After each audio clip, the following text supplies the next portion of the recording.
빈예선은 탈락 후 윤명선을 아예 피하는 모습까지 보였다. 심사위원 전원 교체하고 작곡가나 전문 심사위원으로 바꿔야 한다.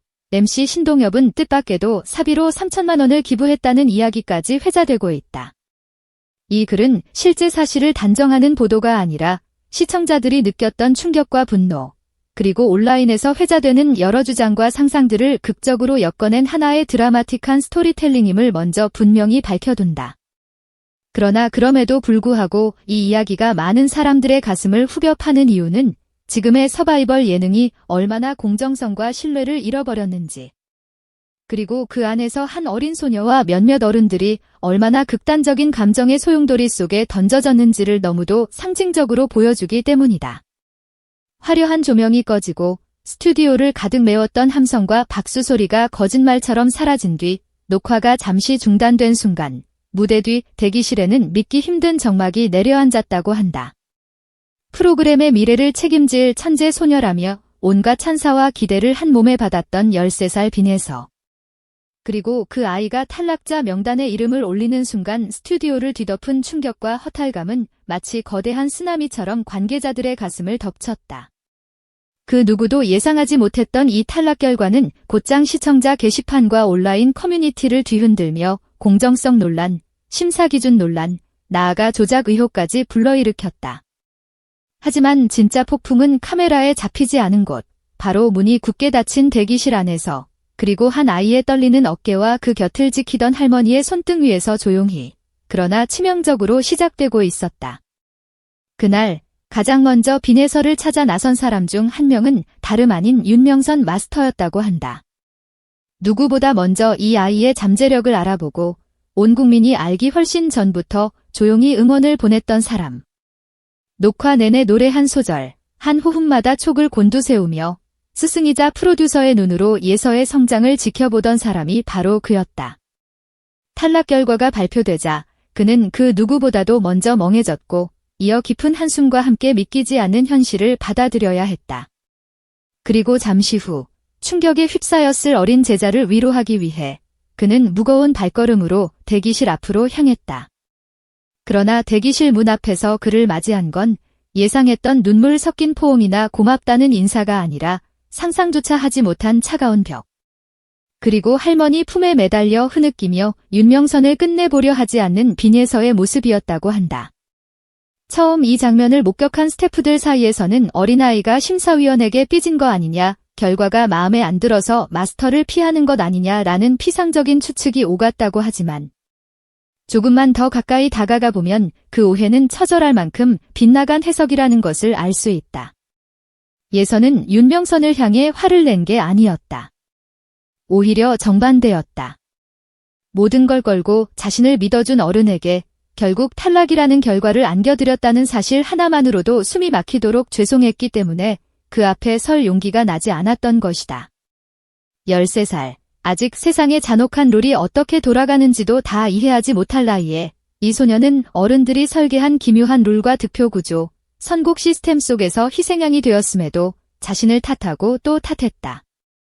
내가 더 잘 불렀어야 했는데 조금만 더 완벽했다면 선생님 얼굴에 먹칠하지 않았을 텐데 라는 자책이 예서의 작은 어깨를 돌이킬 수 없을 만큼 짓눌러 버리고 있었던 것이다. 윤명선 마스터가 조용히 문 앞에 서서 안에서 들려오는 흐느낌과 미안해요, 미안해요 라는 숨막히는 중얼거림을 들으며 발을 떼지 못했다는 이야기는 마치 한편의 비극처럼 퍼져나갔다. 스승과 제자의 재회는 끝내 이루어지지 않았다. 할머니 품에 얼굴을 파묻은 채 눈도 제대로 뜨지 못한 예서는 감히 고개를 들 자격조차 스스로에게 허락하지 못한 채 자신이 가장 사랑하고 존경하던 사람을 피해 숨는 길을 선택했다.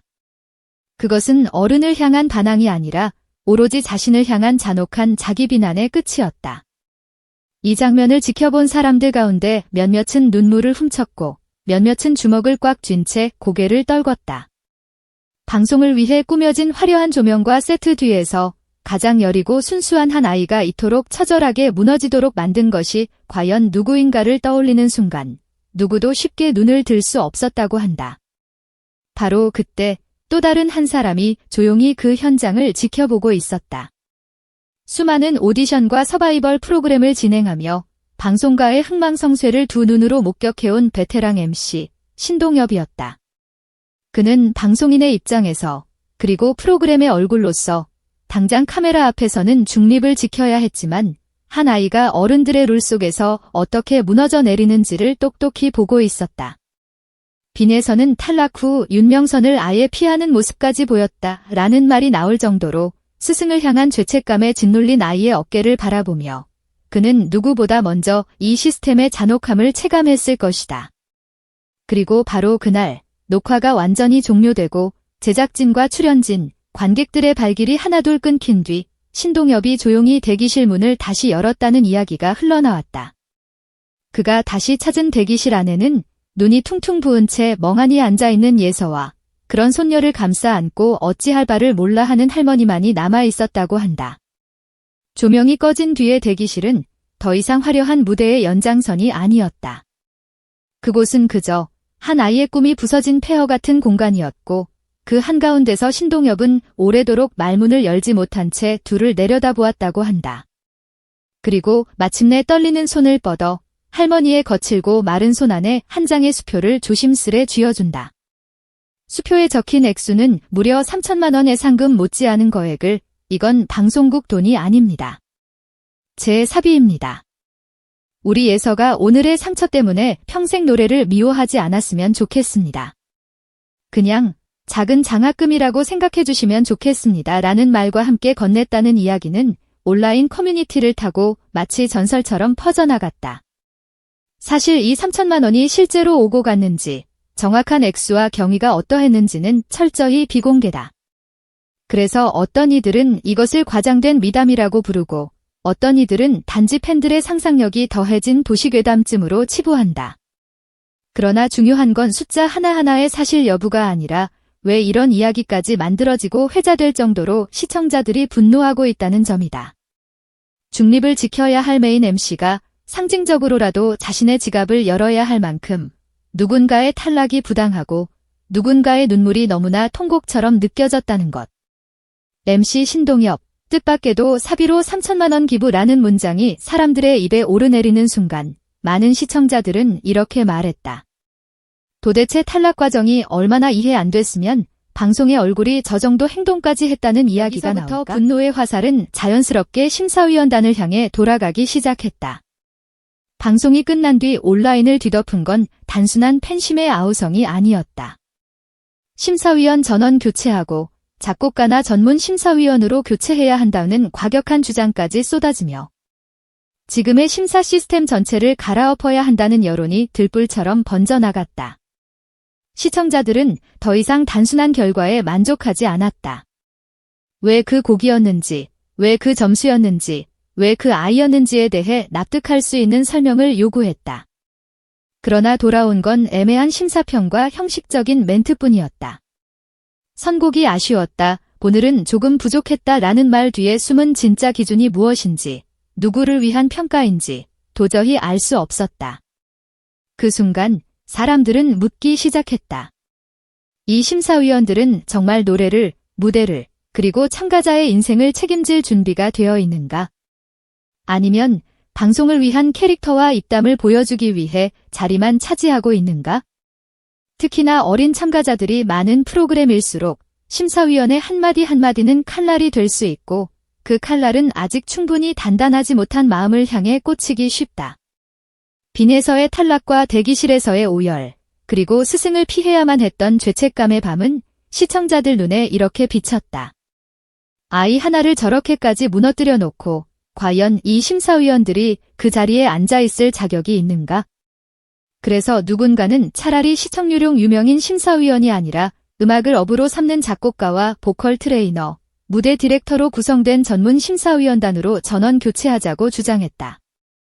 또 다른 누군가는 심사위원장의 권한과 책임을 명확히 하고 점수 산정 과정과 가중치, 팬 투표 반영 비율을 모두 투명하게 공개해야 한다고 외쳤다.